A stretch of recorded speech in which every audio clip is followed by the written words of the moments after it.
Foundation and the Wendy P. McCoff Freedom Lecture Series, please join me in welcoming Mr. Ben Shapiro.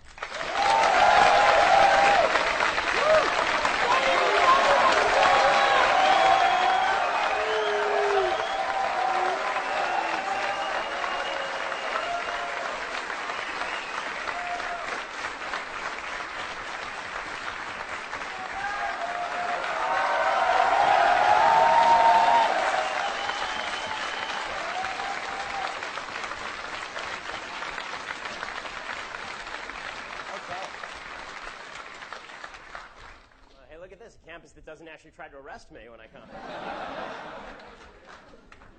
So first of all, thanks to Young America's Foundation, thanks to the students at UW-Madison YAF for their courage in sponsoring this event. And before I begin, I did come bearing gifts for the social justice warriors in the room. I hear you started wearing these safety pins around because you want to show your fellow college students how you're not one of these awful, terrible Trump people and that you're sensitive and that you want to signal your virtue. So I brought along these safety pins just for you. And I also brought along something for you to wear them with, this diaper.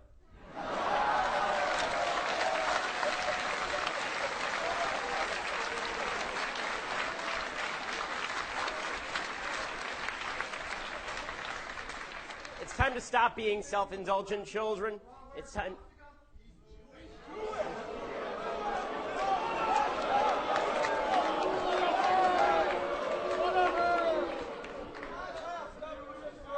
The folks, in case you hadn't noticed, the folks with the swastikas aren't too nice to my type.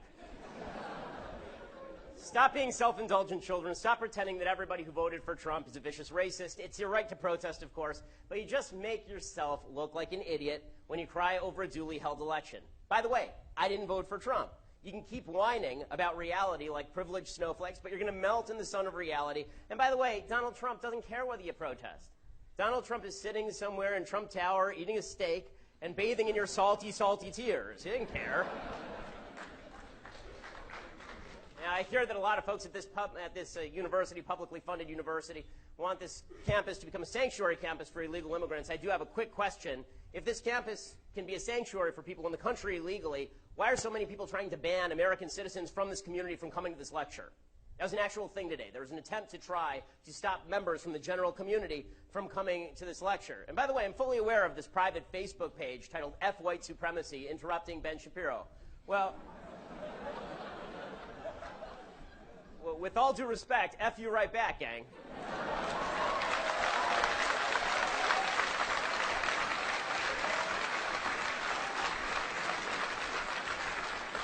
By the way, just for the record, according to the Anti-Defamation League, I was the #1 journalistic target of white supremacists this year. It's been a weird year for me.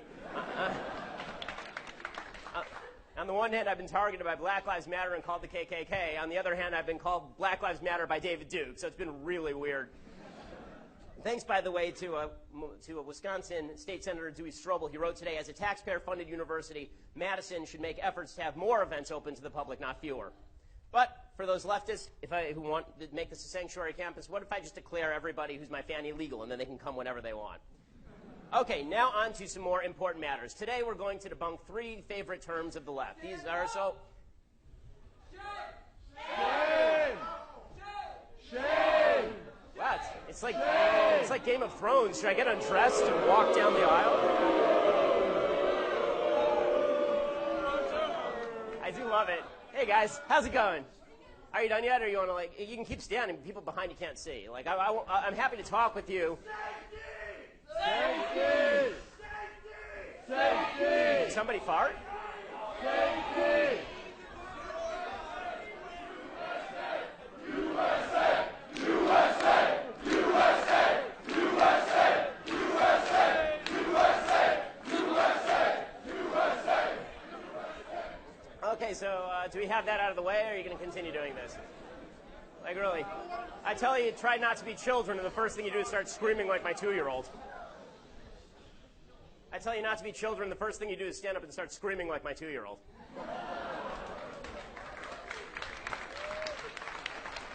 And by the way, you see, this is how conservatives actually treat people. You stand up and you interrupt and you shout safety, and you're perfectly safe.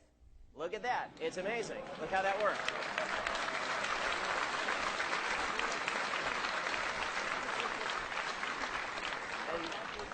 for the record, you should also clarify your chants. If you're going to shout safety, you should at least clarify who farted first. Okay, so we're going to talk about 3 terms that the left likes to sling around with abandon. These are social justice, white privilege, and safe spaces. Now, I understand this may make some people a little upset. It's okay. You'll live. You really will. It'll be okay. We're all here for you. We'll take care of you. We'll make sure that we pat you on the head and make you feel all better afterward. And honestly, facts don't care about your feelings. And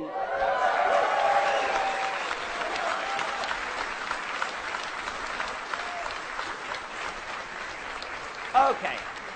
So first of all, honest to God. Okay, guys, I'm sorry. I have to explain to you how semantics work. Like, really, I think this is important now. Okay. You're so boring. You're so boring. Okay, so let me explain to you something, okay? If you're going to pick a chant like shame, who, me? If you're going to pick a chant like shame, watch Game of Thrones first. The bad guys shout shame.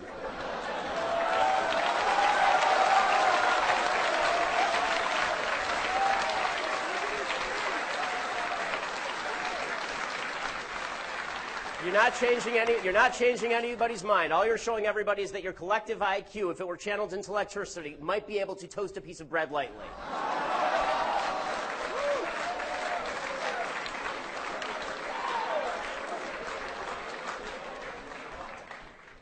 Okay, so can we talk now, or are you going to keep shouting? Like, really, now's your chance to get it out. Let's hear your feelings. Come on. Just go for it. Or it's going to be like every 30 seconds, like the annoying microwave timer. Like, you got anything more? You got anything more? Okay, are we done? Thank you. All right. Social justice.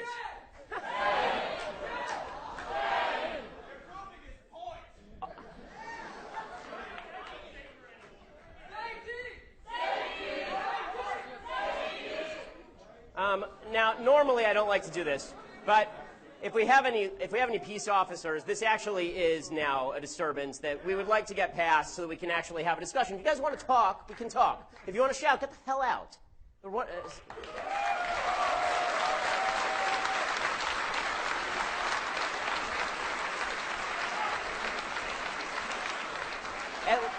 God's sake, at least wait till I say something that offends you before being offended. So, social justice is an oxymoron. Okay? If a guilty man is acquitted because he's the right race, that is anti-justice. If an innocent man is convicted because he's the wrong race, that's anti-justice. Social justice, however, suggests that your group identity, your identity as a person, relieves you of individual responsibility to be a decent human being. So you get to interrupt lectures if you're the right race, or if you're the right gender, or the right sexual orientation. You get to do these things without punishment because, after all, that's in the nature of social justice, group justice. We don't hold you responsible for your individual actions. You get extra points in heaven because you were born with a certain skin color or sexual orientation.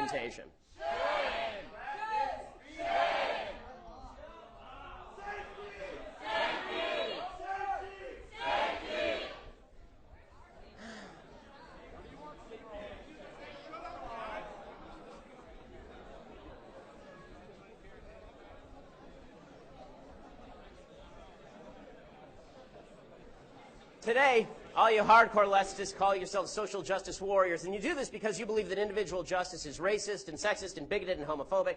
Individual justice suggests that we each be held responsible for our actions, but SJWs think that's unfair because we're not just individuals, of course, we're members of groups. What if the groups are disproportionately poor? What if they're disproportionately in jail? How can we achieve group justice if individual justice keeps getting in the way? Right? If it turns out that certain groups have more members in jail disproportionately, that must be because something deeply wrong has happened, something the system is rigged against that group. It can't be because a lot of individuals within that particular group have committed crimes. Now, the problem with this logic is it sounds sort of bad. If you think of people only in terms of their racial or ethnic groups or their sexual orientation, that's sort of racist. It's sort of homophobic. It's actually sort of discriminatory. You're not any better a person for being black or gay or Jewish. Race doesn't mean anything. Social group is only important if the social group is propagating good things. If you just arbitrarily group people about skin color, that's just called tribalism. Racial diversity doesn't actually mean anything.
that's what a decent, hardworking person sounds like, as opposed to a loser student here on the public dime, presumably.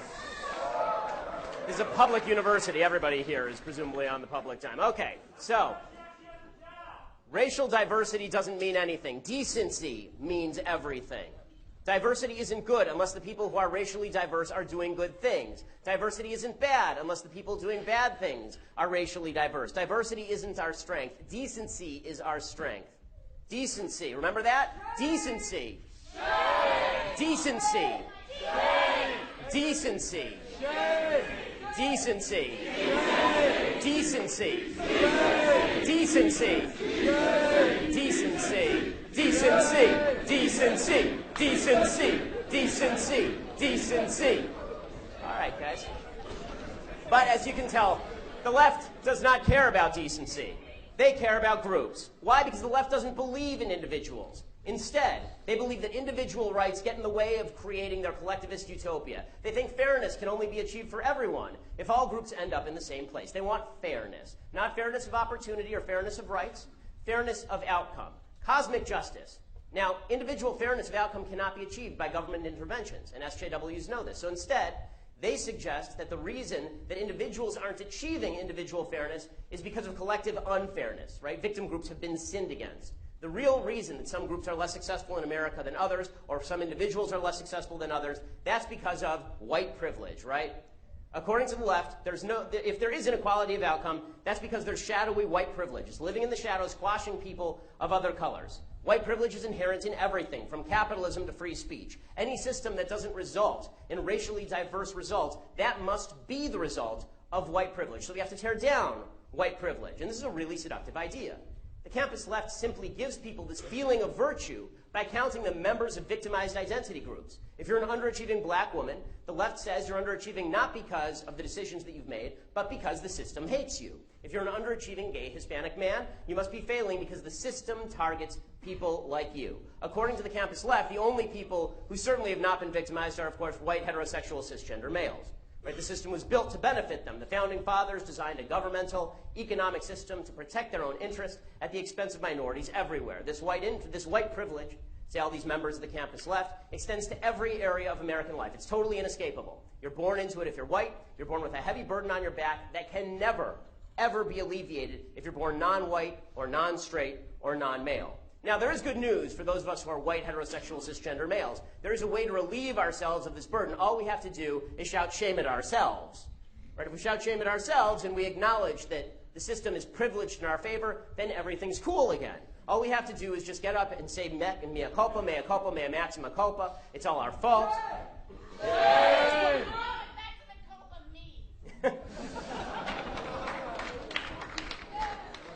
Now, before we go any further, decency, decency, decency, decency, decency, decency, decency, decency. Sorry. Okay, if you guys are all going to come up here, can we at least have circle time or something? So, are you guys having a tough time seeing?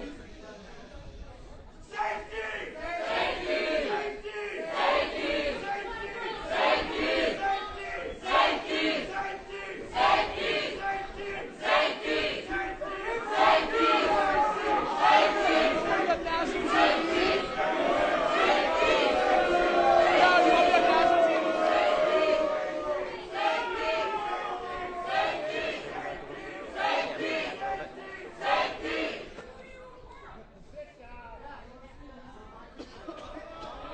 Oh, you go to school. Oh.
I just have one question.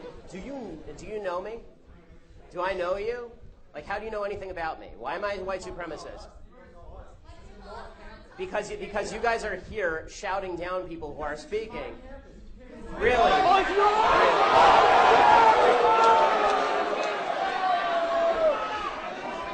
Okay, last time.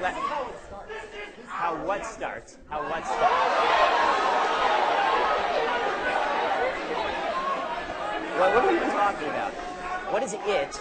And why, if you have a question, why don't you just ask it? I'm happy to talk with you, but this is nonsensical. This doesn't help. What was that? Well, then tell your people to sit down. We're having a question-answer period. Well, then, who are they? If you want to have a conversation, have a conversation. This is not productive. This is whiny nonsense. Continues to protect free speech that is hate speech.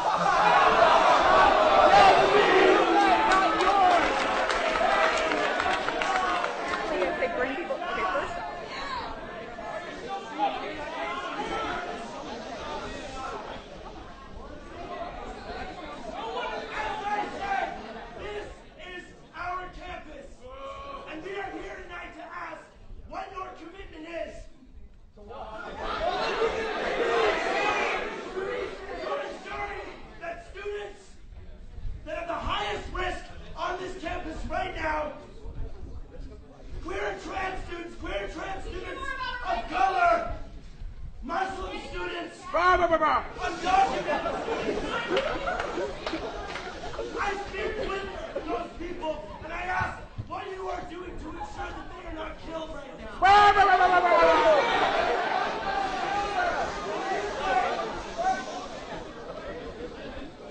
When you talk about dismantling safe spaces, the very presence of that space on campus.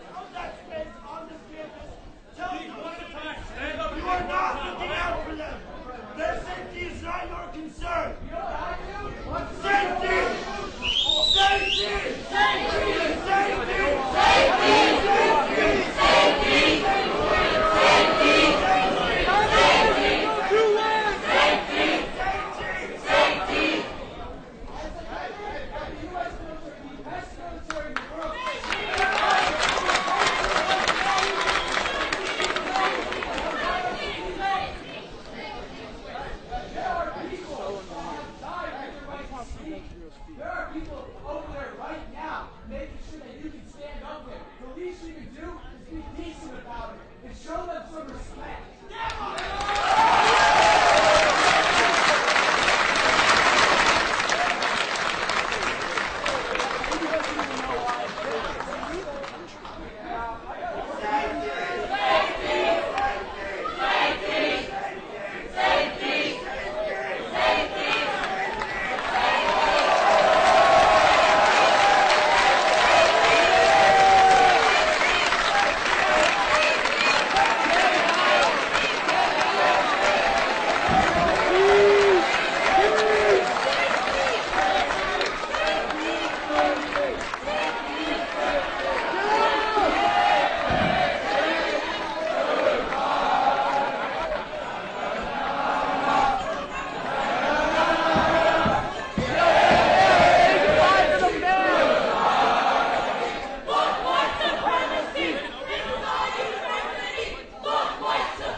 You guys are awesome. I appreciate your patience. Just so you all know how this was working. Okay, the reason that those people were not arrested is that the administration decided, full transparency, because I like transparency, that if they called the cops and arrested those students, they would have shut down the entire event. So that's what the administration decided. Instead, they just sort of asked them, they said, you can have your time at the front of the stage. All I can wonder is if the administration would allow the same sort of privilege for any sort of conservative who decided to do this at a lefty event.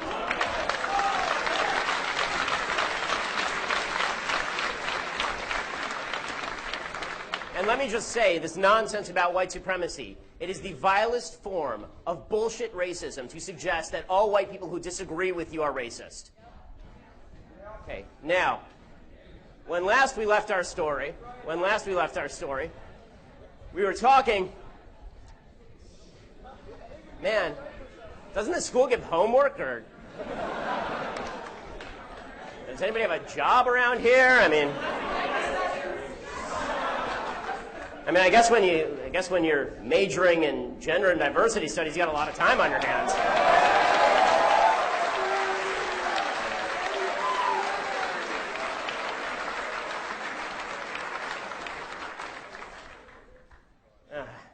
All right, so to get back to where we were talking about white privilege and the left's view that that America is inherently racist. All of you are racist, as you saw, and we know because people tell you that you're racist, right? They don't know you. They don't know anything about you. One of the gals over here, I turned off the mic so you couldn't hear the conversation. I said to her, she's the one who's shouting that you're all white supremacists. I said, you don't know me. You don't know anything about me.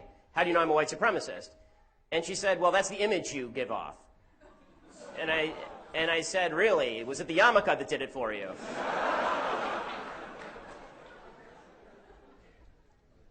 Now, before we talk about, the left's argument is basically that inequality between groups is inequity. If there's any sort of inequality between racial groups, that's because something has happened in the United States that is deeply unfair and is currently happening. Not just has happened in the past, but it's happening right now. We are all the beneficiaries of white privilege. We are all the purveyors and propagators, words they don't understand, of white privilege, right?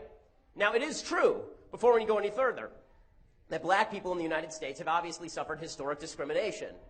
Right? It's inarguably true. Of course that's true. It's even true that some people are likely suffering from the effects of historic discrimination under things like Jim Crow, but that does not mean that black people right now are suffering from institutional discrimination. And historic discrimination does not explain current levels of inequality. It certainly doesn't justify discrimination against white people who had nothing whatsoever to do with Jim Crow. Individuals all over America experience inequality. Some of us are born rich, some of us are born poor, some of us are born smart, some of us are born protesters. Right? Nobody is capable of righting wrongs done to people 3 generations ago by penalizing their great-grandchildren. You can't do that. The solution to historic injustice is not modern injustice. 3 generations ago, my people were being slaughtered by the millions in Europe, and FDR wouldn't let Jews into the country. That doesn't mean there's widespread anti-Jewish privilege throughout America that requires restitution from all of you. That's not how this works. We cannot fix where you started in life. We can't. That's beyond your control. That's beyond my control. But the notion of white privilege suggests you can never, under any circumstances, overcome where you started in life. Because there's this big bear called white privilege that's trying to eat you. That if you make it, even if you make all the right decisions, white privilege will stand in your way. That is a lie. But it is a lie that this campus obviously promotes. In 2013, the History Department created mandatory diversity training, giving out handouts on the re-education process, which sounds kind of Orwellian, needed for white people to overcome racist conditioning. This university has sponsored a multitude of events on white privilege and supported the lying Black Lives Matter movement. New freshmen are supposed to take diversity training where they learn, of course, about white privilege. As Katrina Morrison, a junior from Milwaukee, said last year, quote, we wanted to talk about privilege. What is white privilege? What are the sets of privileges that we all have? It's okay that we have these different sets of privileges and identities and can still coexist. The new Our Wisconsin training program, which was initiated for the freshmen this year, it's going to cost about $200,000. And it includes students taking part in discussion groups, writing about their experiences, and practicing other mental exercises to help them realize their feelings toward other ethnicities. As you can see, this has been a wild success. In general, it turns out there's another reason that in a free country some people fail and some people succeed. Some values, some behavior is better than other values and behavior. And people who tend to hold fast to better values do better than people who don't. Perhaps equality of opportunity only exists so long as people are willing to take advantage of those opportunities. And that's the truth. White privilege isn't reality. It's just a cowardly way to blame somebody else for your own failures to live up to decent standards. Whites are not born with a genetic predisposition to doing the right thing in some arbitrary moral system that benefits whites for doing the right thing. There are 3 simple life rules that will guarantee that you are not permanently poor in the United States, regardless of race, regardless of gender. Finish high school, get a job, get married before you have babies. That's it.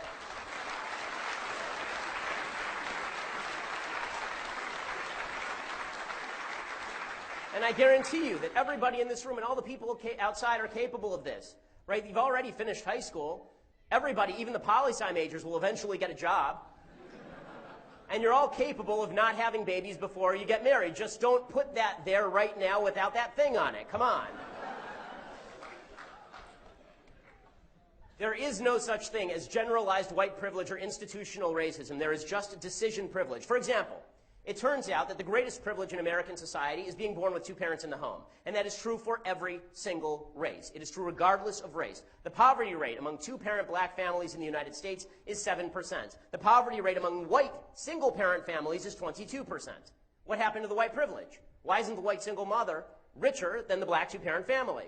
Well, because single mothers are not richer than 2-parent families. End of story. The single greatest predictor of intergenerational poverty in America is single motherhood. White privilege is not responsible for elevated levels of black men getting black women pregnant and leaving. Okay, it is not. And white privilege, by the way, is also not responsible for an increasing number of white men getting white women pregnant and then leaving. There's no white person holding a gun to some dude's head telling him, screw your girlfriend and take off. It's not happening. Okay? How about, here's another privilege. Okay, people are always whining about the white privilege in the criminal justice system. Here's another privilege that I think is more important. It's what I like to call the not committing crimes privilege. Okay, the higher criminality rate in the black community is not the result of some evil white system of skin privilege. It's because individuals are committing crimes. If you don't want to go to jail for murder, I have an easy solution. Don't murder people. Here is the fact about that supposedly evil criminal justice system. It actually under-prosecutes murder in minority communities. You know why? Because minority communities are under-policed. When police do come into contact with black people to take the lying, disgusting Black Lives Matter movement's cause, police are less likely to kill black people than white people in the same circumstances. As early as 1994, the DOJ surveyed felony cases in the country's 75 largest urban areas. You know what they found? Lower felony prosecutions for blacks than whites. A deadly force lab study from Washington State University last year found that participants were biased in favor of black suspects in simulated threat scenarios. In 2015, the DOJ investigated the Philly Police Department for racism. You know what they found? They found white police officers were less likely than black or Hispanic police officers to shoot black suspects. Just a few months ago, front page of the New York Times, study from Harvard University, Professor Roland Fryer, he surveyed 1,000 police shootings. He found black suspects are shot less often than white suspects in comparable situation. By the way, Fryer is black. In 2015, the cops shot, here's the total statistic, you ready? In 2015, the cops shot 987 people who died. A huge majority of those were armed or threatening deadly force. Blacks represented 26% of those shot. Blacks also represent in the United States nearly 50% of all murder perpetrators. Police officers are 18.5 times more likely to be shot by a black male than an unarmed black male is to be killed by the cops. How about the white privilege of stop and frisk? We hear this one all the time, right? The white stop and frisk is super duper racist. Mayor de Blasio, that idiot communist from New York, he thinks that. In New York, the reason why stop and frisk keeps running into minorities is because minorities keep committing crimes. Between January and June 2008, 98% of all gun assailants in the city of New York were black or Hispanic. Stop and frisk targeted 85% black and Hispanic. So statistically, they were discriminating against white people, actually. Right? If there is white privilege, it's in over-policing white communities and under-policing minority communities. Black areas plagued by violent crime don't need fewer cops, they need more cops. And they won't get them, thanks to people like those Black Lives Matter protesters. And more black people will die because of that. How about pulling people over for speeding? Right? They keep saying you're driving while black. This is the idea. Only one problem. So, for example, the DOJ thought that the New Jersey State Police, the troopies in New Jersey, they thought that they were pulling over black people at elevated rates. So they did a study. This is back in '94 under Bill Clinton, Bill Clinton's DOJ. And what they found was that black people sped disproportionately. Blacks were 25% of all speeders and 23% of drivers stopped for speeding. How about sentencing disparities? You hear this one too, right? I'm just going through and debunking all of your sociology classes now, okay? How about sentencing disparities? They're always talking about the difference between crack cocaine and powder cocaine. You know why there's a difference in sentencing between crack cocaine and powder cocaine? The reason is because black legislators from the inner city were sick of watching crack ravage their communities. They wanted more penalties and higher penalties to get the drug dealers out of their communities, because crack is more addictive and easier to distribute than powder cocaine. If you actually want a comparable substance, take the sentence for crystal meth. Crystal meth has exactly the same sentence for a possession of 1 ounce, and virtually all the people who are arrested for possession of crystal meth are white. But all of this is white privilege, right? It's all white. Everything is white privilege. When Baltimore riots, when a majority black city riots after a majority black police force is involved in the death of a black man, and the city has a majority black city council and an entirely Democratic city council, and there's a black district attorney, and a black mayor, and a black attorney general, and a black president of the United States, the riots are because of white privilege. And that's how this works. And if we're going to talk about privilege, according to the left, the idea is that if there's a group that's doing well in the United States, it's because of privilege. Let's talk about the really privileged people in America, the people who are certainly suffering from systemic privilege, who are really benefiting, I should say. And this, of course, is the nefarious Asians, right? Those nefarious Asians, those terrible, terrible Asians, right? Asian people do better in terms of, on general score scale, they do better on standardized tests to get into college. A Princeton University study showed back when the SATs were out of 1600, blacks were receiving a bonus of 230 points on the SATs at Ivy Leagues versus their competitors. Asians were being penalized 50 points, which makes perfect sense and is totally fair because the country was built to benefit Asian people. Right? We have to punish the Asian people because the system was built to benefit them, obviously. I mean, come on. This is why the Constitution was written by Asian founders in Korean.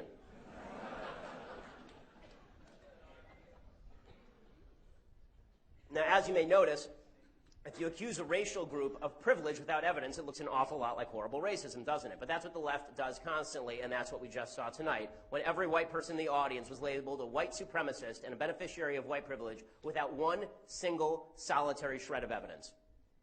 It turns out there's no such thing as white privilege. Fact-based perspectives are not a privilege. Values are not a privilege. White privilege is just a way to tell you that if you're a white person, you need to shut up. That's all that white privilege is. Okay, so if we can't actually achieve equality of outcome, according to the left, then we need to do something else. We need to make everybody feel equal. We'll have to have, our feelings have to be, we have to feel warm and fuzzy inside. It's so important. All these people here have to feel so special. They have to come down and stand here until they feel like their mommies love them more. They have to be down here feeling good about themselves. Their hearts must warm at the feelings that they feel. We all have to feel great about ourselves. We all have to feel like precious, wonderful snowflakes. And that means trigger warnings. We have to warn people when we're about to trigger them. Unless, of course, you're on the left. Then you can trigger away, right? You can threaten people with violence. You can disturb lectures. You can do whatever the hell you want. Earlier this year, there's a black student here. His name was Denzel McDonald, and he was arrested. He's arrested for graffitiing messages on campus, including F the police, the devil is a white man, spelled I-Z. I don't know if they teach spelling at this university. And white supremacy is a disease. McDonald was charged with 11 preliminary counts of vandalism, 1 for disorderly conduct, for allegedly threatening to murder someone who witnessed him doing the graffiti. So, were there massive protests against McDonald? Nope. The Afro-American Studies Department sent a letter to the students explaining, quote, "What so many of you are experiencing isn't a sign of individual weakness. It's a version of post-traumatic stress syndrome, a mental health crisis as serious as those following campus shootings or natural disasters." Why? Because the cops came in the room to arrest the guy. A letter signed by 700 students and faculty, written by Dr. Johanna Elmyron, who has a future doing other useless things, whined about the evil police arresting McDonald in class. She called it an ambush, and she explained, quote, "The way UWPD officers entered my class was very aggressive, with bulletproof vests and guns visible. Oh, no! I cannot believe they humiliated and terrified my students." Okay, really?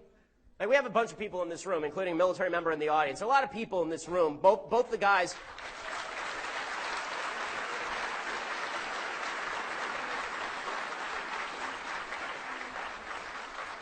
Both the wonderful fellows who provide security for me have gone to war in both Afghanistan and Iraq.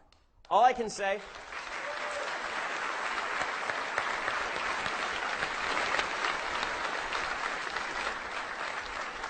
And And all I can say is that if you're in a classroom and cops come to arrest a graffiti artist who threatens somebody with murder, and you're very offended by the sight of the gun, you are just a giant pansy.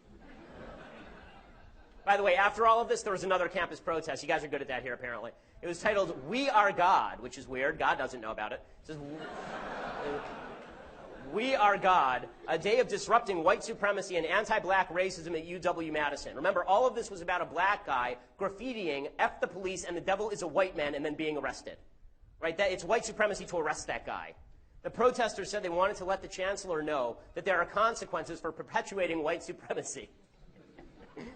And after all this is totally legit because they were microaggressed, right? They were microaggressed. That's the other big word on campus these days, microaggressions. We have to be careful that we should never say anything that people can even construe as offensive. Or it doesn't actually have to be offensive. They just have to, in their weak little pathetic pea brains, they have to decide that they are offended, and then they have been microaggressed, and then they get to lash out at people, right? That's how microaggressions work. That's the beautiful thing about calling them microaggressions. It's not just you said something that offended me. You have aggressed me. You did something that aggressed me, and the proper response to aggression is aggression. So if I microaggress you, you get to macroaggress me. And some of the things that that the left thinks are microaggressions are just insipid. Right? If you say, "I'm colorblind," really, on campus now, they consider this a microaggression, which is weird, because I thought that it was bad to see people in terms of their race. But now I'm being informed it's good to see people in terms of their race, unless you're a white people, in which case you're racist, right? If you use terms like he and she, this can be perceived as offensive to people who do not consider themselves cisgender. Again, weird, because biology. If you say things like, "Where are you from?" If you say, "Where are you from?" this is considered a microaggression, because if you ask someone where they're from, you're implying they're not from here. Right, because I assume you weren't born, like, right here. Like, on this spot, I assume you weren't born. Like, where are you from? Okay, so, and then obviously if you say anything remotely factual, that's a microaggression too, and you get to shut down events and be an idiot. Okay, so, at this campus, obviously, new freshmen have to be educated about diversity. Joshua Moon Johnson is the special assistant to Vice Provost for Student Life. He said, quote, "College is often the first time where people are exposed to people who are different from themselves. Those could be religious differences, racial, socioeconomic status, sexual orientation. Many of the incidents reported to the team involved disrespectful speech that was intended to be funny or inquisitive." Okay, so maybe you shouldn't be that offended. Maybe you should just say that was a bad joke. Or maybe you should just leave. Wow. Okay.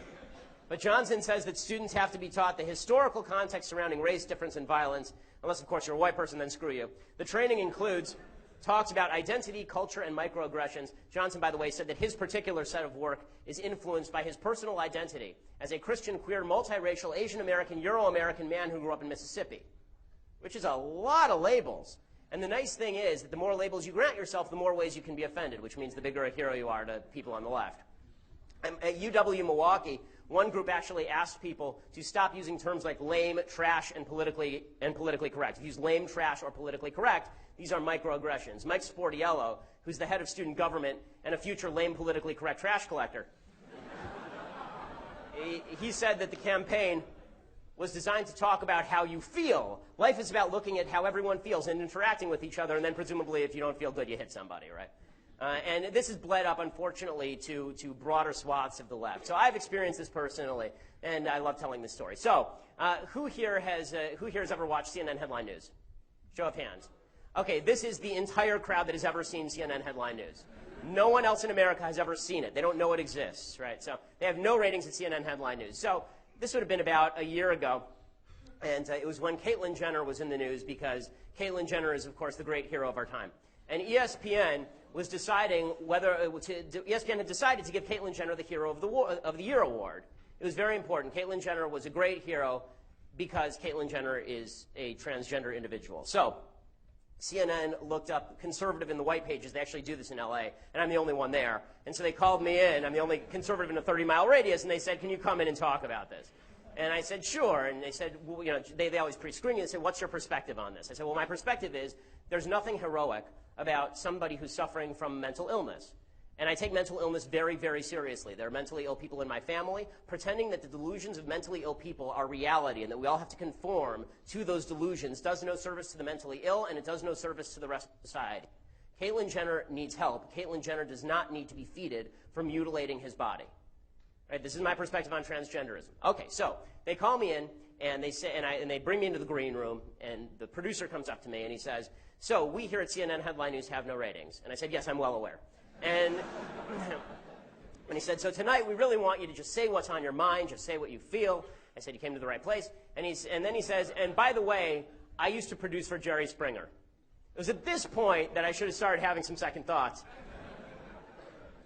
But since I deal with this stuff on a fairly regular basis, I figured, okay, what's the big deal? So we go into the studio, and they seat me here, and there's, I think, 3 people who are to the right of me and 3 people on stage, right? And all of them are of the left. So it's me against 6 leftists, which makes it almost fair for them. And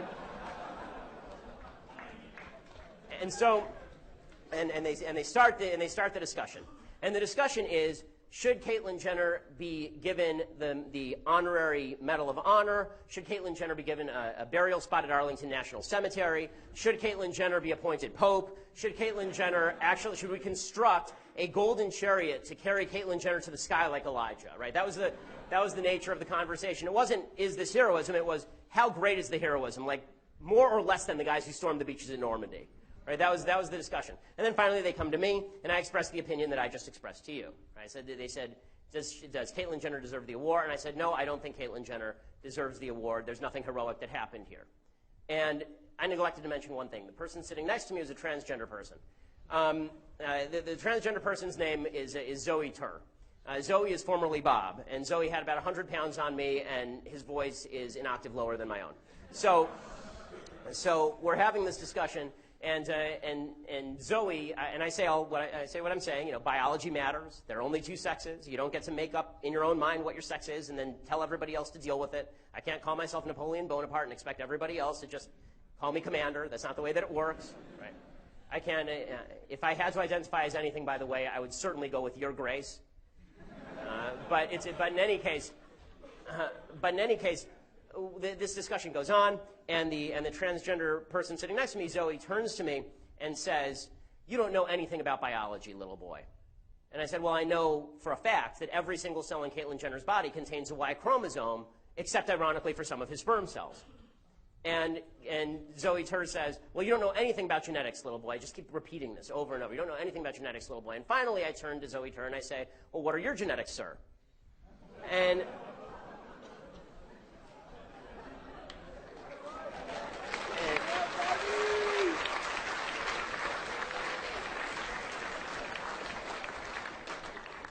honest to God, I did not actually mean to offend anyone. It's just that where I come from, you call men sir and you call women ma'am. And he is a biological man, whether he thinks so or not. So I said to him, what are your genetics, sir? And it was the sir that set him off, obviously. And he reaches, this is on live national television now. He reaches over and he grabs me by the back of the neck on live national TV. And he says, if you don't cut that out, I'll send you home in an ambulance. And honest to God, my first thought was, that doesn't even make any sense. You don't go home in an ambulance.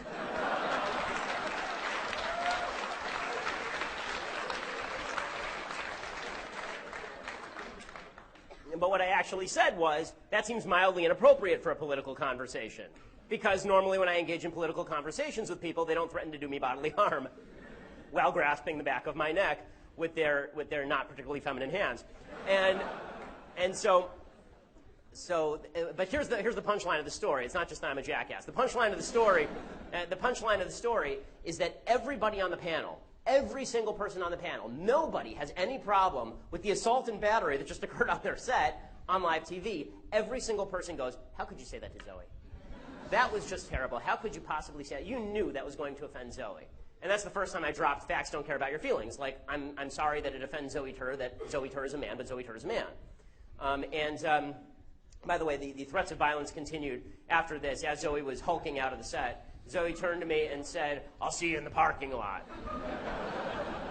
And security actually had to escort me to my car, which is really weird. That was not how I envisioned my night going. And then later that night on Twitter, Zoe Tur threatened to curb stomp me, all of which I thought was deeply unladylike behavior.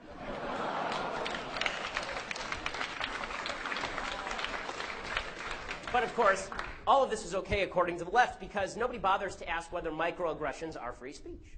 It doesn't matter to folks on the left. Instead, they simply have to be quashed, right? That's totalitarianism, using force of the gun to silence people who disagree with you.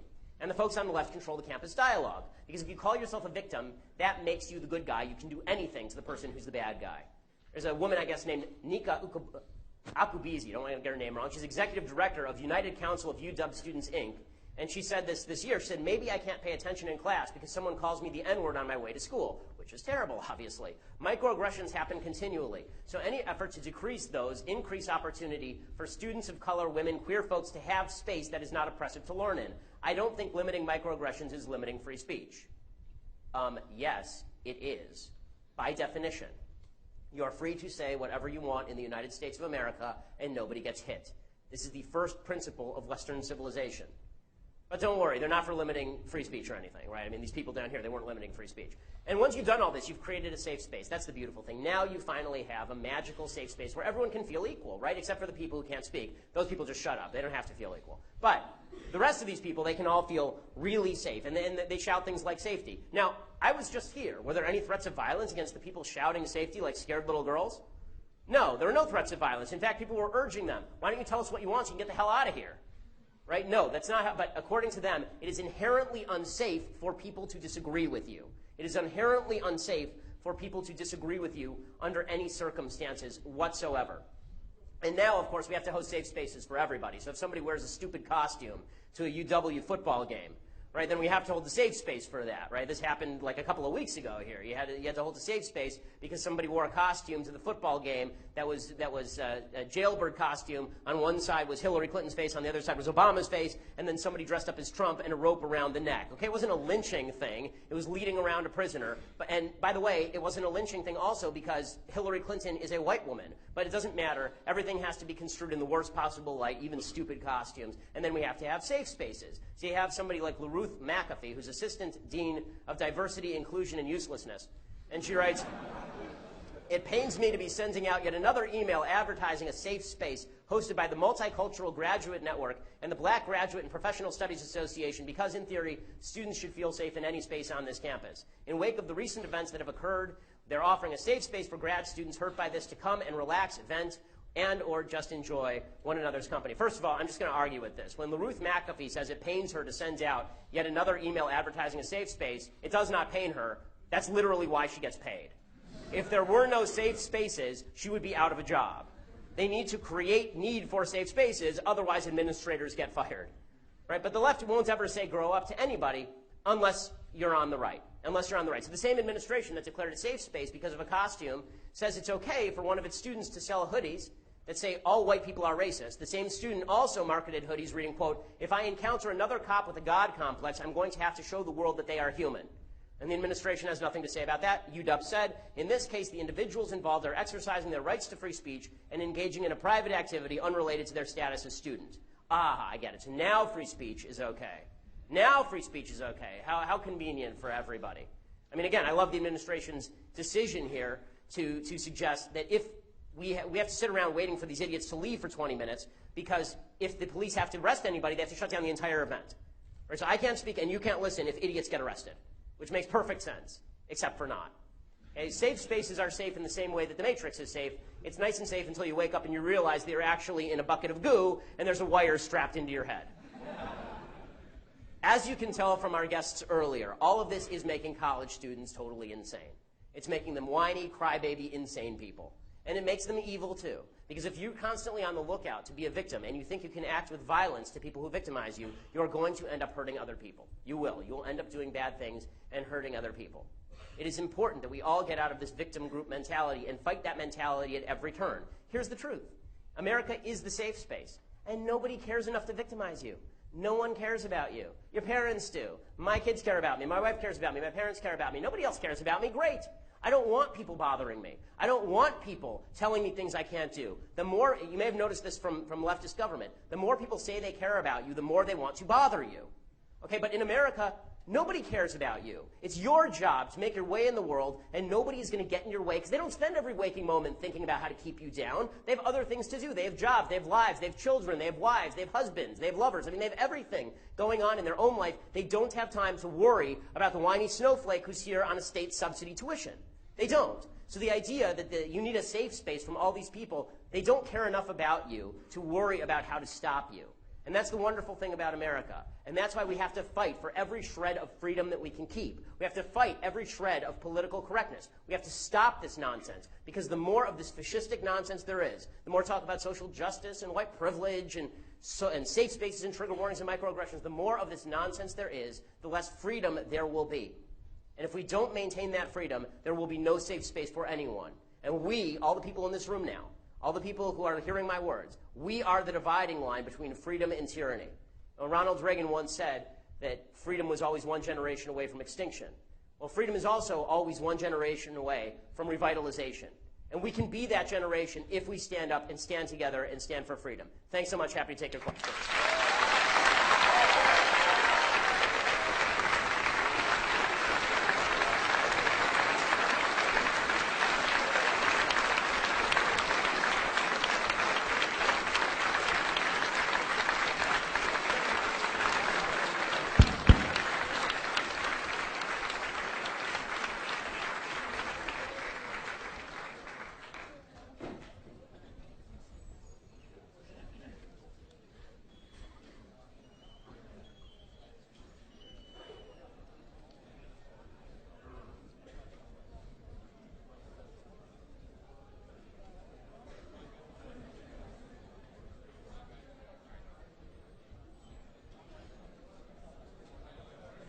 All right. Thank you. Sure. All right. We will now open this time up for questions. I ask that you please keep your questions very short and specific, rather than giving a long narrative before asking your question. This ensures efficiency of the time we have available so that multiple questions can be asked. We will stop taking questions at 9 o'clock. If you have a question, please form a single file line on this by Harry, and remain silent until it is your turn to ask the question. Thank you.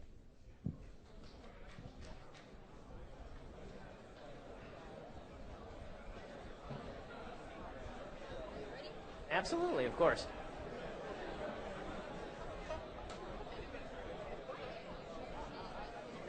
Really?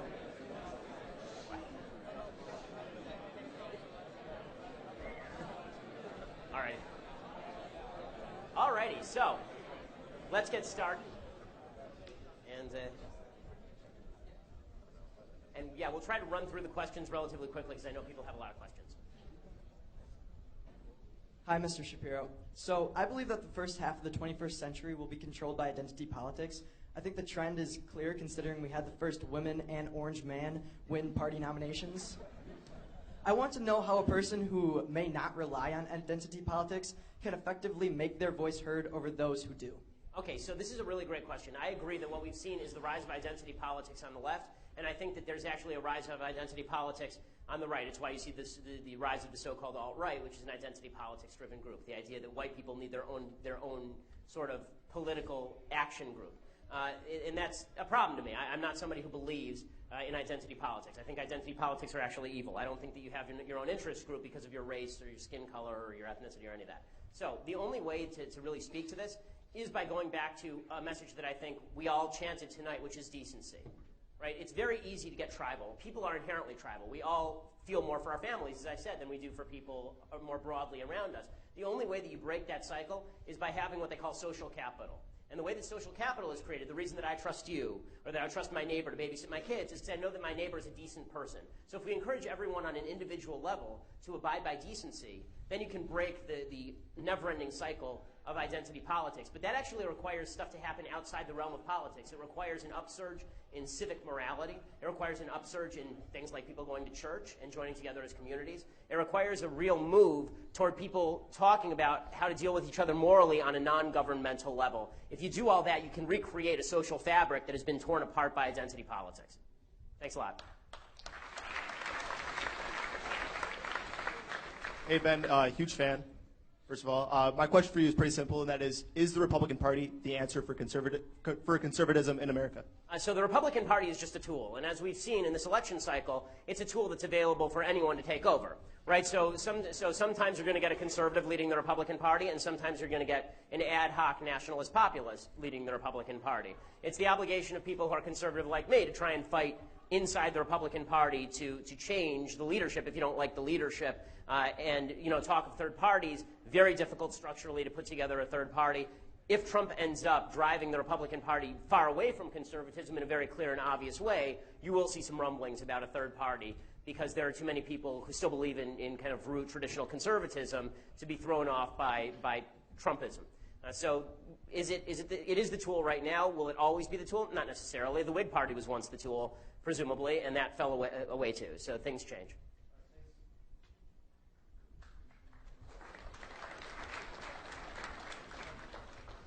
Good evening, Mr. Shapiro. I have a question for you as a Harvard Law School graduate. Sure. Regarding the incident in Camp Randall, the man was asked to take off the quote-unquote noose around his head. Under the Brandenburg test, is this constitutionally able for the police to ask him to take off this rope, or is it considered free speech? So, I mean, I assume that it's free speech under, the idea that it's not first of all, shouting fire in a crowded theater is based on a case that was Schenck, which has been debunked for 60 years. But yes, I'm not sure what the campus regulations are. There are policies that exist on campus that don't exist anywhere else in American life, and the Supreme Court has approved some of those things because there are time and space constraints. But if it's message specific, then you get into trouble. So it's at the very least, in my legal opinion, it's constitutionally questionable. That doesn't mean that I think it's a great idea or I think that it's a wonderful exercise of freedom of speech, but it is definitely questionable. Anytime there's a free speech question, I tend to lead on the side of free speech. And by the way, folks, if I'm answering to camera, that's only because there are people who are watching on the live stream, and it looks weird if I'm talking out here. So. Mr. Shapiro, thank you for taking a principled stance, criticizing Trump this election cycle. Thank you for introducing me to Harambe memes. Well, that's his memory. Last week, John Oliver used his show as a call to arms to support Planned Parenthood because Republicans have the House, the Senate, the White House. Do you anticipate pushback within the Republican Party if the pro-life movement tries to move forward with its agenda in the next 2 years? I mean, this is a really good question. I'm not sure how committed Donald Trump is to, for example, reversing funding for Planned Parenthood, right? He said early in the primaries that he liked Planned Parenthood. He thought that they did some good work. It'll be interesting to see if he clashes with the new Congress over that, because clearly Paul Ryan and a lot of other members of Congress would like to withdraw federal funding for Planned Parenthood. Obviously, I think that's a good idea. I think abortion is immoral, and the idea that I'm paying for somebody else's baby to be killed seems pretty ridiculous, morally, ethically, legally to me. I think all of it's really dubious. It is definitely questionable. As far as John Oliver, we have a really bad habit in this country of taking everybody seriously if they have a British accent. And that seems to me a bad mistake. We ought to judge John Oliver by the content of his speech, not the quality thereof. We've seen politics become more divisive and messy business, and as a result, arguably the most qualified people aren't running anymore. What would it take for you yourself to run for office? And then, do you think we'll ever get back to a time where those most qualified people want to be in politics and want to? Well, I mean, there's always been sort of a disconnect between the right and the left in terms of qualified people going into public office. I will get to your first question. There's always been a disconnect because on the left, if you're really smart and qualified, you go into government. And on the right, if you're really smart and qualified, you go create things that help people and make millions of dollars. So what you end up with is this weird disconnect where the people who are on the Republican stage are all of sort of, with a few exceptions, they're all sort of middling IQ and not necessarily the world's greatest and smoothest orators. And on the Democratic side, you have a bunch of people with Ivy League degrees, except for this time around when you have an old crone who is going to be handed anyway. And also a loon bag old socialist who escaped from the asylum. So this time actually bucks the cycle a little bit. And so we end up with a race between the two least qualified candidates in American history. But all that said, what would it take for qualified people to jump in? First of all, people have to learn to love the fight, especially people of our generation. We have to learn to love the fight. Okay, the fight can be fun. This idea that there was ever civility and gentility in politics, not really. There was more kind of on an open level. But the fact is that back in 1800, if you read the scurrilous broadsides being published by the Adams campaign against the Jefferson campaign and back and forth, it was pretty rough stuff. I mean, you had a guy named James Callender, who's actually a muckraker for Thomas Jefferson, writing things about how John Adams was senile and he was running around the White House throwing his wig at people, really. And meanwhile, you had muckrakers for Adams trying to discredit Alexander Hamilton, who was on Jefferson's side, and bringing up all the issues about him having adulterous affairs and all. So it's always been a rough business. I think that conservatives have to engage in that, and they have to like it. It's why people embrace Trump. It's because Trump actually comes off as aggressive. For all the problems I personally have with Trump morally, ethically, politically, the one thing that Trump is aggressive. And so it's going to take a new generation of aggressive conservatives. As far as would I ever run for office, I mean, honestly, in this day and age, I'm not sure I'm qualified. I'm not the son or the husband of a former president. So it's a pretty restrictive group of people who are allowed in. And I'm also not one of the Trump children, who I guess are next on the list. So I'll have to blame my father if I never run for office. It's his fault. Thank you, Ben. Huge fan. Would you say it's possible for the left to recognize broken families as one of the biggest problems in American society? And if so, what would it take for the left to realize how big of a problem this is? Okay, so the left is never going to recognize that broken families are a problem because it is one of the goals of the left to break families. Historically speaking, if you read Marx and Engels, they do not like the traditional family. They think the traditional family is a bulwark against an overarching, brutal state. Right, so the idea is, and they want the overarching brutal state, so therefore they don't want the family. The family is a bunch of people who care about each other more than they care about the community at large. And so this is why in Soviet Russia, the chief goal was to separate children from their family, have them turn on their parents. I mean, some of the great Soviet heroes in the Soviet Union were kids who reported their parents to the authorities. Right, so the left has never been in favor of traditional families. They see it as a threat. Because traditional families don't vote according to how the left wants them to vote. They vote in favor of leave me alone. I've got my family. It's my job to protect them. So the left is never going to stand up in favor of that to the detriment of everybody involved. And therefore, it's incumbent on particularly religious people, because religion still has a significant amount of weight in American life, unlike in Europe. It's incumbent on religious people to make sure that their kids understand the value of family. It's incumbent on secular thinkers to make clear to people that broken homes, that single motherhood is not an affirmative good. And when Hollywood tells these lies, a great book by Charles Murray it's called Coming Apart, and it's actually about white poor people, white poverty versus white wealth. And he says one of the problems is a lot of people who exist in the white wealthy sphere, people in Hollywood, they live like traditionally religious people, but they preach like far leftists. So they'll be married, they'll have kids, they'll have the same divorce rate as kind of normal folks, but then they'll preach that all families are created equal. And look, this is not to say there can't be great single moms. There can. It's not to say there can't be crappy two-parent homes. Of course there can. But on a general level, if you're born into a two-parent family, you do have an advantage over people who are born into a one-parent family. It is everybody in this room's responsibility to live out these ideals, teach them to your kids, and teach them to all the people around you, regardless of race. Okay, and I understand there are people. I spoke at a school called Otay Ranch High School in San Diego, and it's a largely low-income minority crowd. I don't know how the public school approved it, but they did. And so I was speaking to them, and at one point I said exactly what I've said here. Single motherhood is a predictor of poverty, and if you're impoverished for all of your adult life in the United States, it's because you're not good with money. It's because you make bad decisions with your money. And the principal actually walked down and shut down the speech and excused the entire class if they wanted to leave, because he said there are too many kids here who are products of single mothers, and they might be offended. Okay, if you can't tell people the truth because they might be offended, we're never going to get anywhere here. So we have to tell people the truth regardless of whether it offends them, because the truth is the only thing that's going to make them more free and more prosperous.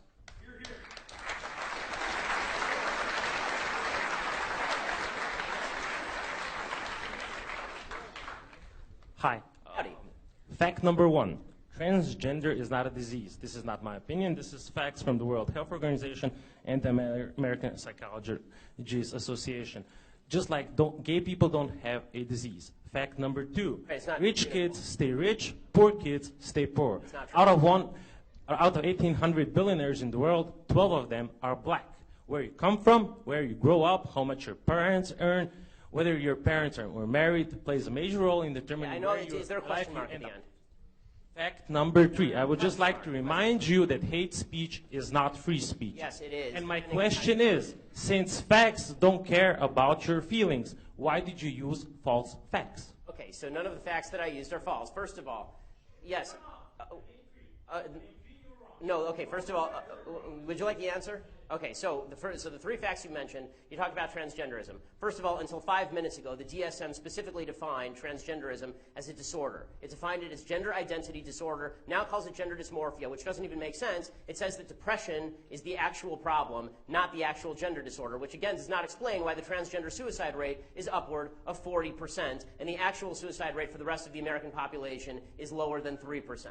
Okay, so that's number one. Number two, you talked about income inequality, and you suggested that all wealth is inherited. This is nonsense. According to the IRS statistics, if you are born into the bottom 20% of wage earners in the United States, you will not be one of the bottom 20% of wage earners in the United States. 90% of people will not be within 15 years. There's tremendous wage mobility in the United States of America. Plus, there is not a group of people who just sit at the very top and stay there. People move up and down, in and out of the 1%.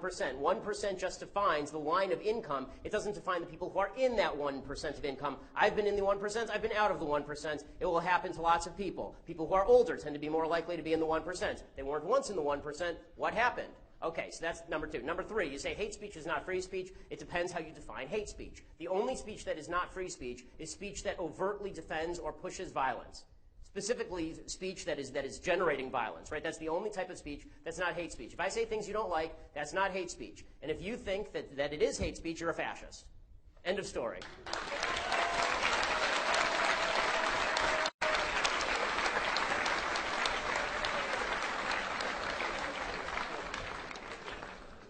Hey, Ben, big fan. Two things. One, I'd like to call my brother Anders. Hey, Anders. Someone out there watching the live stream. Number two, I debate socialists all the time, and their only real comeback is, oh, that's not real socialism, or that's not real communism. Is there any way to really get around that and try to make them see that, look, just because your version of socialism, that magical fantasy land version of socialism, has not been tried, doesn't mean that socialism is an acceptable concept. Yes. So the problem is that you're arguing with them in terms of the effectiveness of socialism. So what that argument is, you say socialism doesn't work, it fails everywhere, it makes people poor and miserable, right? That's the argument. And then they go, but that's because it hasn't been properly tried, right? That's their comeback. Here is the actual argument that works with socialism. It is immoral to steal from people, even if you vote to steal from people. Okay, if there are three people in a room, it's me, and I have $100, and you and your friend are in the room, and you vote to beat me up and take my money, that does not make it morally legitimate for you to beat me up and take my money. One of the great lies that's been told about socialism, and you see this all the time, is people say socialism, beautiful idea in theory, but it doesn't work in practice. No, socialism is a shitty idea in theory, and it's an immoral idea in practice. Okay?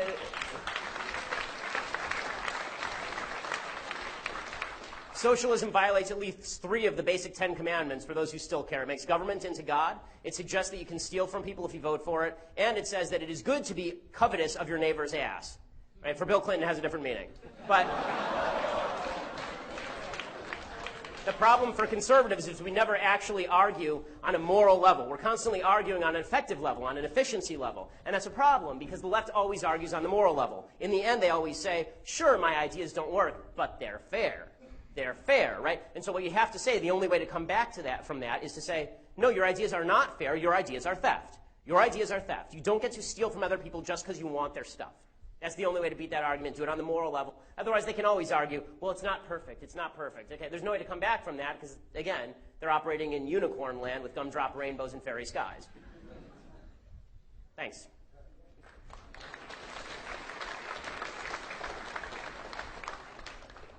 Hey, Ben, or I'm sorry, Your Grace.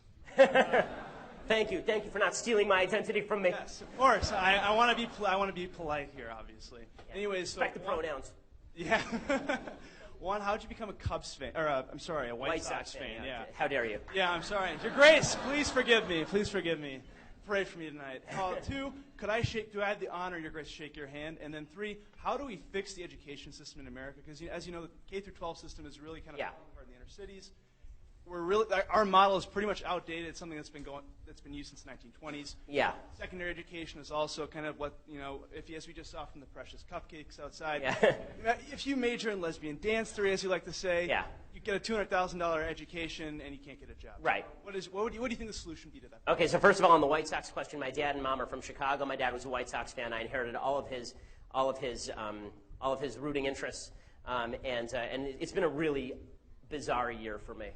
I mean, really, between the Cubs winning the World Series and a reality TV show star winning the presidency, it's been interesting. So as far as shake my hand, be happy to do that if security allows it. And as far as the education system, the only answer in the education system is, of course, the same as it is in any other market-based system. You need a market. Right? If you grant vouchers, if you grant charter schools, if you pay teachers according to their product, if they perform better, you pay them more. If they don't perform, you fire them. Right? You actually have to have a free market system that involves local control, because in the end, parents are going to be the ones who have to choose the best, what's in the best interest of their child. It's also going to take a bit of civic re-education, because the fact is that this has nothing to do with color. There are lots of miseducated kids in this country because education is not taken seriously in a lot of communities across the country. And so people are going to have to, be told that, and they're going to have to learn that education matters a lot. And you can see this. I mean, in the Jewish community, education's always been a priority, and that's why Jews have always been very highly educated, regardless of the society in which they live. Americans have typically been highly educated, too, because we respect and value education. One of the ways to do that is by giving control back to the parents and making it their responsibility. The more government steps in, the more parents step out. And that's been true in every aspect of the private sector. The more government steps into welfare, the less people give charity. The more the government tries to regulate morality, the less the church does. Right? The fact is that the bigger government is, the less private choice there is, and private choice is the only way of guaranteeing quality of any product. When people declare a right to education, a right means that you have the ability to secure what you're looking for from somebody else, presumably. So if there's a right to education, I can force a teacher to teach my kid for free. There's no right to education. Okay, there's a right to seeking an education. And that's what we ought to focus on, is broadening the options for people who are seeking an education and ensuring that parents do a better job of that. And if parents won't get their kids an education, we have to talk seriously about whether that is misparenting in a severe enough way that you talk about, if the government steps in, if that's child abuse. If you just refuse to educate your child in any way, and if you don't care whether your kid's at your school, is that child abuse? I mean, we do have truancy laws in this country, and kids can't take care of themselves. Thanks.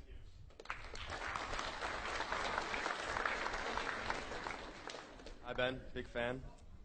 Two things. One, we're trending #2 on Twitter right now, so that's cool. Oh, that's awesome. All right. My question... Sorry, you're going to get the quick handshaker. Come on in. Let's do it real fast. All right, dude. Thank you.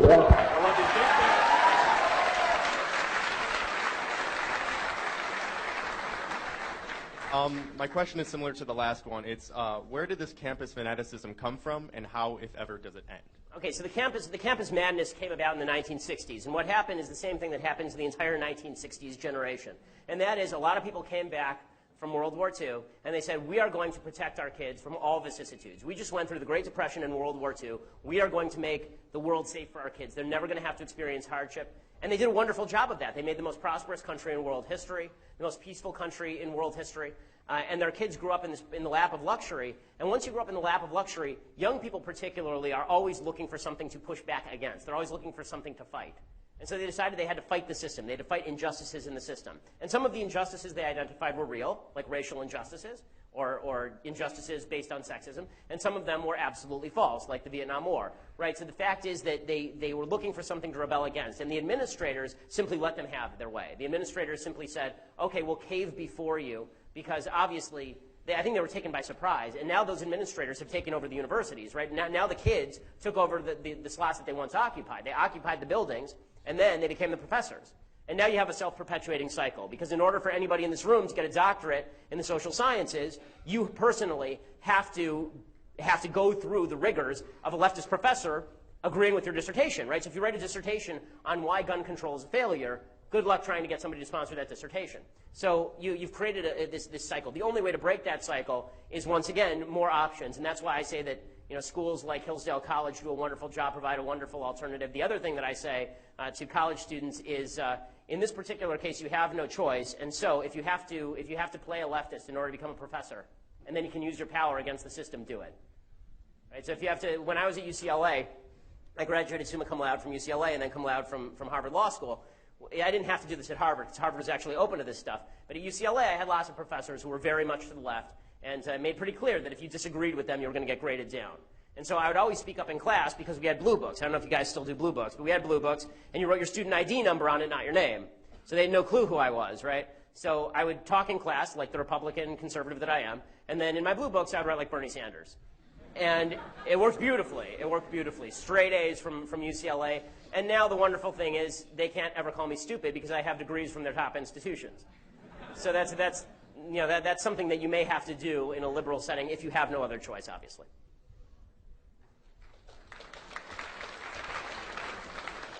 Thank you, Mr. Shapiro, for coming. I've just been informed we are trending #1 on Twitter. Oh, wow, okay. Yeah. So Nice. my question... Thank you to the protesters. Oh, yeah, absolutely. Thank you. If you ever debate Milo Yiannopoulos on campus, I'm sure I'll be rooting for you, and I'm sure we'd all love to see that. The day after election was a national day of mourning across campus. Chalk drawings galore, as much as they can. And anyone that I've brought up, I sat in the front row here, and I had in my biology lecture that was canceled to talk about our feelings about the election. Unbelievable. And one person noticed that I was looking up the Wisconsin, see what happened in Wisconsin after election night, and he said, "You're not going to like the numbers." And I said, "Well, I'm a conservative. I voted for Trump." Like the numbers, yeah. And he got up and he sat 3 rows back. No words against me. But and then he stood up for 15 minutes talking about his feelings. But I was wondering, how are we able to engage in a conversation where, Madison is such an echo chamber for liberalism? I mean, first of all, not every conversation is engageable, obviously. You can't follow the guy to the back of the room and start talking about why your vote was worthwhile and why it's great that the most corrupt woman ever to attempt to run for the Oval Office doesn't now occupy it. Right? And by the way, again, this is coming from a guy who didn't support Trump in the primaries or the general. Right? I didn't vote for Trump or Hillary. Neither of them met my minimum definition of people who deserve to be president. But I am certainly very, very, very pleased that Hillary Clinton is not president of the United States and that Donald Trump apparently vanquished her with a bucket of water. Like that was so that. But I think that it is worthwhile. I think that it is very much worthwhile to consider in every conversation what's the purpose of the conversation. So I would speak to somebody on the left who wants to have an honest conversation in a different way than I would speak to people who are standing up here shouting at me. If you're standing up here shouting at me, I can't have that conversation. When I'm on my deathbed, hopefully many, many years from now, I'm going to look back and go, God, I really wish I had those 10 minutes back where I was trying to talk to the idiot shouting safety at me. Right? So you have to gauge what's the purpose of the conversation, whether it's worthwhile or not. And then if it is worthwhile, then bring facts and figures and consider whether the other person might have a point, because sometimes the people on the left do have points that you should consider and maybe change your opinion on, maybe not. But you can have open and honest but you have to determine at the beginning what's the purpose of the conversation. When I'm debating somebody, the purpose of the conversation is not for me to convince the person I'm debating, it's to convince the people in the audience, which means I have to destroy the person I'm debating. It is morally incumbent on me to go full Terminator. So with that guy, you're not going to be able to have a conversation with him. Hopefully, you'll identify people who actually want to have open and honest conversations that are useful. Thank you. Absolutely. So much love, guys. This is great. Hi. I apologize for not knowing who you are, and I'm tired if anybody doesn't know that. Sorry. Well, thank you for coming, even though you don't know who I was. Did you kind of stumble in here? I barely walked in. I was wondering, how old are you? I'm 32. Okay. Well, then I am twice the age of most, unless you're over 30 and still in college. I would like to speak to your mama. Like I said, I run a food pantry and soup kitchen. Thank you for doing that. That's fine. For like 11 years. I've noticed that over the years, we have given more than we expect of the people. The people that come to the food pantries and the soup kitchen do not put any time. My volunteers come from all over the place, but they do not come from the people who are using the sector. Mm-hmm. Is there any way you think that morally we have changed to not make it? It's never shameful to need help. I mean, I've been married for 35 years. Yeah. We've lived in a van. I mean, we've worked our way up to living in a beautiful home. So that's not. I'm not saying. That's great. I'm just saying. When did it become? Shameful's not the right word. Yes. No. When did the stigma disappear about without repaying it, taking aid, or at least being grateful? Yeah, or at least being grateful. Yes. I mean, honestly, I think it's when the government got involved. I think when the government decided to replace private people in providing these services, people started to think it's owed to me. Right. This is why these things are now called entitlements. Right. They used to be called They used to be called privileges, or they used to be called benefits, but now they're called entitlements. You are entitled to them by virtue of the fact that you're here. Now, nobody's entitled to use of your food pantry, right? But people see it as an entitlement because they've been taught from the time they're young that in America you're entitled to certain basic things, and if you don't provide them for yourself, then you'll just go get them somewhere else and never repay it. In Jewish morality, which I rarely cite, but in Jewish morality, there's a basic injunction, and that is every single person has to give charity. Every single person. It doesn't matter how poor you are. Even if you are a poor person, even if you are dead poor, even if you're dead broke, as Hillary Clinton once was, even if you're dead broke, you actually do have to give charity. It's incumbent on you as a human being, not because your charity is actually going to help somebody that much or poor, but because it makes you a better person. Charity is about the giver, not just the recipient. And in America, unfortunately, we've come to the conclusion that charity, welfare, unemployment benefits, all the benefits provided by the government, these benefits are only and solely for the benefit of the person who is taking. They're not for the benefit of the person who is giving as well. And the more government takes, the more it feels like it's not a matter of morality for me to give to poor people. It's a matter of they're going to put me in jail if I don't. And so if there's nobody there with a gun, the social science showed this, by the way. Like you read child rearing books, and one of the things that they say is you actually shouldn't give an allowance to kids to do normal chores if you want them to do normal chores, right? If you give them an allowance, they start to think, oh, I'm supposed to be paid to do these things. Right? If you actually say to them, no, you're obligated to do these things, and now you get a normal allowance for doing other stuff or just unrelated to these chores, then they'll do the chores with alacrity. In America, we've given that up. In America, we've given up the idea that you are obligated to do certain things as a citizen in a republic because government says we're going to force you to do it or you're going to be punished for doing it. And voluntarism is the name of the game here. And as voluntarism disintegrates, so does the social fabric. You can't trust your neighbor because obviously the only reason your neighbor is being nice to you is because the cops might come if they're not. Hi, Ben. Sorry that representatives from the People's Republic of Madison treated you with such disrespect. Oh, but other representatives treated me so well. Thanks, guys. So yesterday on how Trump's going to pick his cabinet members to the Bachelor, so ultimately... Because of his tweet. He tweeted out, for those who missed it, Donald Trump, the President-elect of the United States, tweeted out something to the effect of, I am the only one who knows who my final picks will be. Right? And he said who the finalists will be. It was actually the finalists. He said, it's not a mess. It's not chaos. I'm the only one who knows who my finalists will be. And so I tweeted out something like in all capital letters, who will get the rose?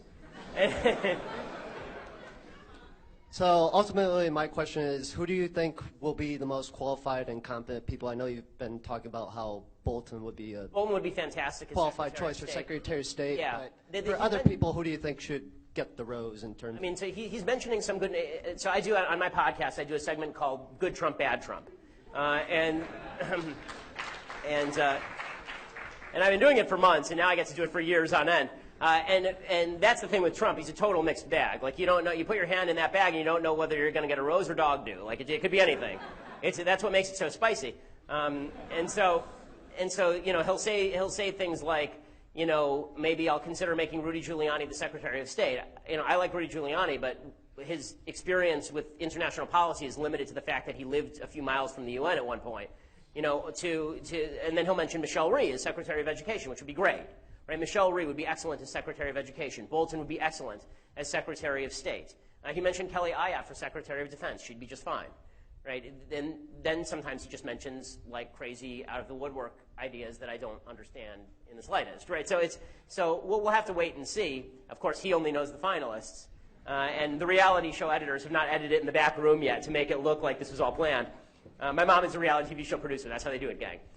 So you know there are some good people that he's discussing. As I've said to others, I didn't vote for Trump. I'm still hoping for the best. He's the President-elect of the United States. I would like to see him do all of the things that conservatives want him to do and keep many of the promises that he made. I'd like him to forget about the ones about universal health care at one point and about tariffs and about wanting to go on a honeymoon with Vladimir Putin. But if he can leave those ones behind, then I would like him to give us a good Supreme Court justice. I would like for him to repeal Obamacare. I would like for him to lower taxes. There are lots of good things he can get done. Unfortunately, we're just going to have to wait and see. This is actually the hard point, right? Once we get to January 20th and he takes over, which, by the way, the sight of Obama having to give up for Trump is it's just magnificent. It's just magnificent. And it wouldn't be, I didn't vote for him, and it would be nothing, it's the greatest justice imaginable for Barack Obama, who thinks he's this great God King wisdom figure, this merger between MLK and Jesus. If you saw the pictures of him with Trump in the Oval Office, it's my favorite picture in human history. It's a picture of Trump, and he's giving the Trump finger to the press, right? And then next to him is Barack Obama sitting straight up, looking into the distance. It looks like he's got a ramrod straight up his ass. And you can almost see the steel behind his eyes. It's that far up. But the capper of the photo, it's the greatest thing in the world. The capper of the photo is in the background on Obama's left, is a bust of Abraham Lincoln going like this. And it's just great because it says everything about this election. But the idea that Obama, who considers himself this wonderful guy, but was really just a celebrity, right? He was just a celebrity reality TV star, being faced with the actuality that he's going to be replaced by another reality TV star who he was joking about on Jimmy Kimmel like 3 years ago, saying he'll never be president. It's pretty spectacular. So we can at least be entertained. But on January 21st, we'll actually know what this looks like. I'm eager to get there because I want to know whether I was right or wrong about Trump. I hope I was wrong. I was wrong about his electability, obviously. So I hope that I'm also wrong about him as a president. I pray that I'm wrong about him as a president, or it's going to be a long 4 years.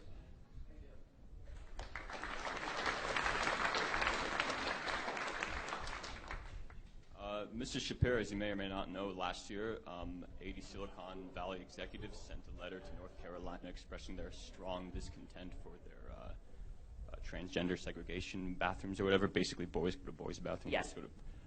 So for those of us that are going into tech or the private industries, how do we push for a global economy, or I guess at this point an American economy that's more conservative and actually has the values that we would like to work for? Yeah, I mean, power and money are the name of the game.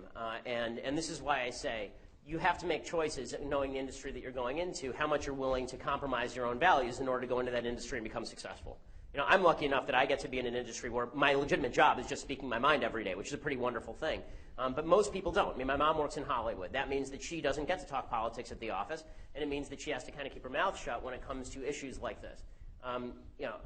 In the end, the people who have the money and the firing power are the ones who are going to be able to determine the future. It's also worthwhile noting, by the way, that conservatives ought to start using their marketing power in the way that the left has used their market power. So the left tries to boycott North Carolina, right, as you mentioned, because they don't like the policy. Well, conservatives should boycott those companies, right? But conservatives should say, well, if you're going to discriminate against North Carolina, we're not shopping with you.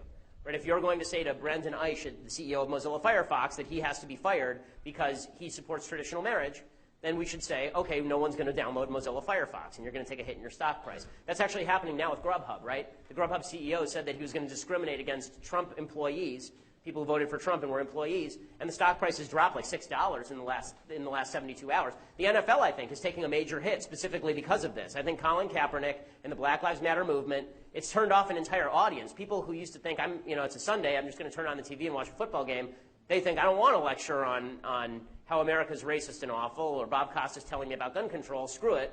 I'll just watch a rerun of Dick Van Dyke Show or something. So Americans, conservatives need to start using their power in the market as well.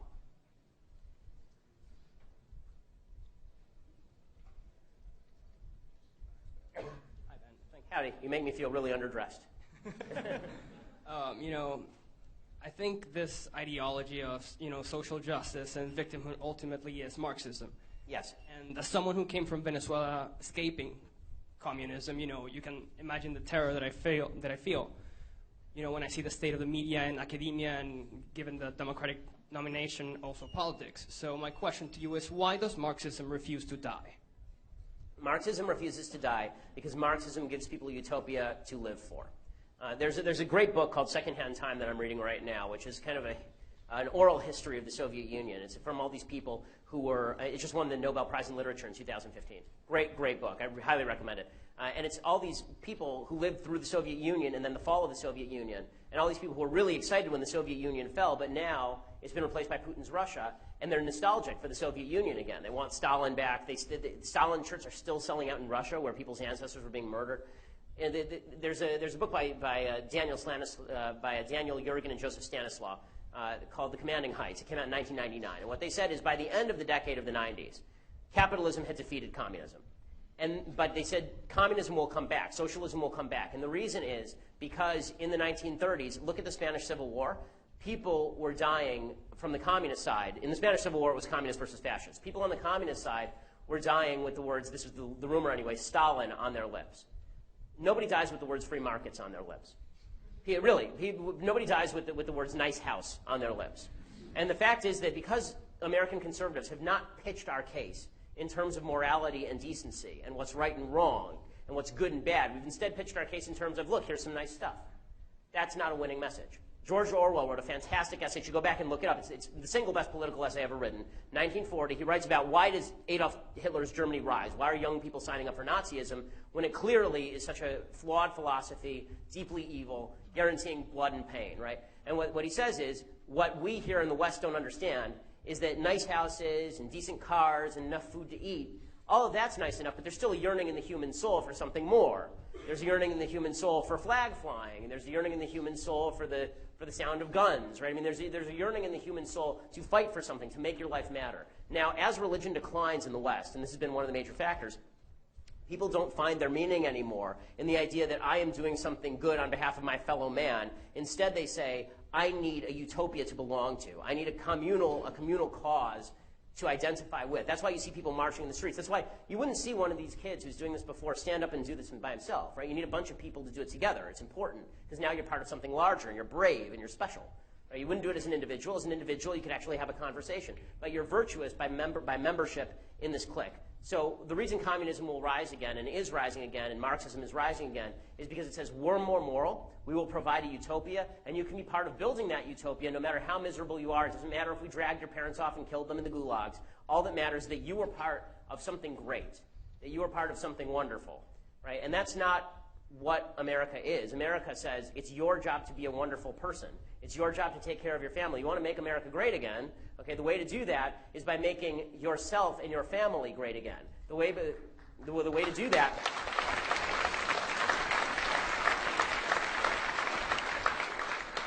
that is by being a decent person, independent of trying to grab the levers of government and use them to shape humanity. That's what the founders thought making America great in the first place was all about. But we have to make that moral argument. We can never stop making that moral argument. And the more we make the argument that our policies just make you richer, people don't care. People don't care, especially in a rich country. In a poor country, people care.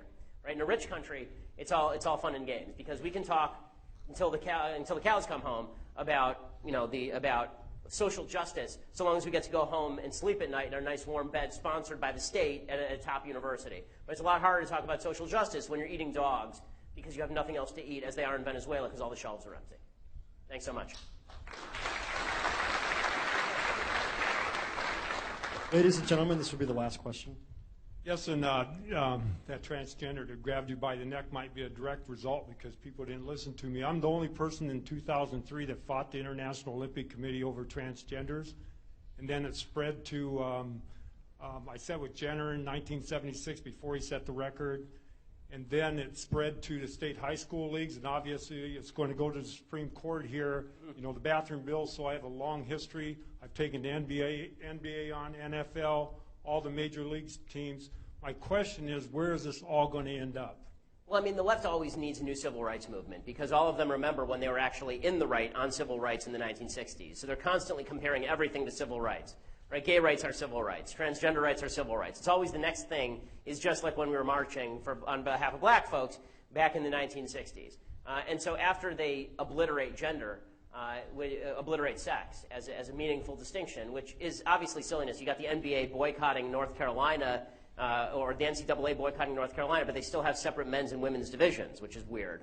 Right? If sex is just arbitrary, then why do you have women's divisions? Why can't it just be a bunch of 6'8" dudes who weigh 300 pounds, banging around in the paint with a bunch of 5'3" women, right? But the only way to, I think that the next step for the left, I've always said this, is taking their agenda and destroying the religious right. And so this has always been the purpose of, for example, same-sex marriage. I personally am libertarian on same-sex marriage. I think the government should not be a part of marriage, period. I think the government has nothing to do with it.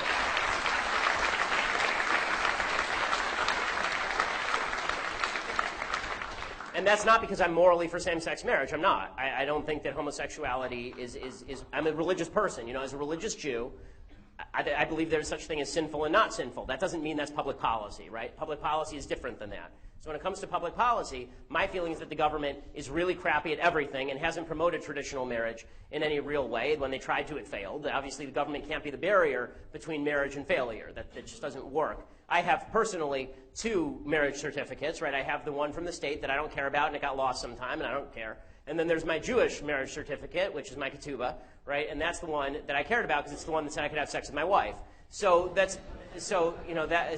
And for religious people, by the way, that's how this works. If you go to the state and get your marriage license, that doesn't mean a lot unless you have a pastor, give the go-ahead. So the reality is that the state really has nothing to do with the marital institution. The only reason the state ever got involved was supposedly to promote procreation. The state has failed dramatically. So I want the state out of that entirely. But what the left is going to do is they're going to use the government-imposed same-sex marriage rulings in order to break every church in America. They're going to take schools, religious schools, and they're going to shut them down if they don't respect same-sex marriage. They're going to say if you don't educate your kids about the wonders of same-sex marriage, then you are discriminating against gay people and maybe against your own kid because you never know, they could be gay. Right? They're going to say that every church, every school, every religious institution in America must be discriminated against if they do not participate in whatever the left social agenda of the day is. And that's a much larger battle than all of these secondary silly battles about bathrooms in North Carolina and such. The left is always on attack. And because they're always on attack, it's incumbent on us to always fight back. We can never stop fighting back. And obviously not just fighting back, dismantling the roots of their agenda, exposing them for what they are, a bunch of people who are grasping and ambitious, a philosophy, more than a bunch of people, a philosophy that says your labor is not your own, your time is not your own, your freedom is not your own. Your labor, your time, and your freedom are all your own. And it is your job to use them to best effect. Thank you so much. Thanks for having me. We'll be right back.